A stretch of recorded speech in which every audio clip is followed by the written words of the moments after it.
ఉపాధ్యాయులు పట్టభద్రుల MLC polling ప్రశాంతంగా ముగిసిందని రాష్ట్ర ఎన్నికల ప్రధానాధికారి సుదర్శన్ రెడ్డి తెలిపారు.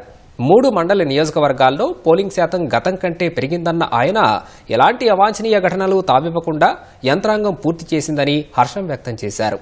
మార్చి 3న ఎమ్మెల్సీ ఎన్నికల ఓట్ల లెక్కింపునకు అన్ని ఏర్పాట్లు పూర్తి చేసినట్లు సుదర్శన్ రెడ్డి వెల్లడించారు. నల్గొండ టీచర్స్ తీసుకుంటే ఓటింగ్ పర్సంటేజ్ కూడా ప్రీవియస్ దాంతో కంపేర్ చేస్తే పెరిగింది. కొంత ప్రీవియస్గా 90.41% ఉంటే ఇప్పుడు 93.56% పెరిగింది. సో మొత్తానికి తీసుకుంటే ఎక్కడ ఎటువంటి అవాంఛనీయ సంఘటనలు లేకన్నా ప్రశాంతంగా పోలింగ్ ముగిసింది.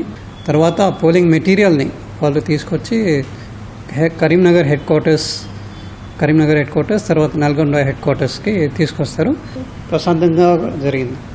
క్యూ మేనేజ్మెంట్ కానీ facilities made available at the polling stations అన్నీ కూడా బాగున్నాయి. నల్గొండలో స్టేట్ వేర్ హౌసింగ్ కార్పొరేషన్, తర్వాత ఇండోర్ స్టేడియం అట్ కరీంనగర్, ఈ రెండింటిని కౌంటింగ్ సెంటర్స్గా సెలెక్ట్ చేసుకోవడం జరిగింది.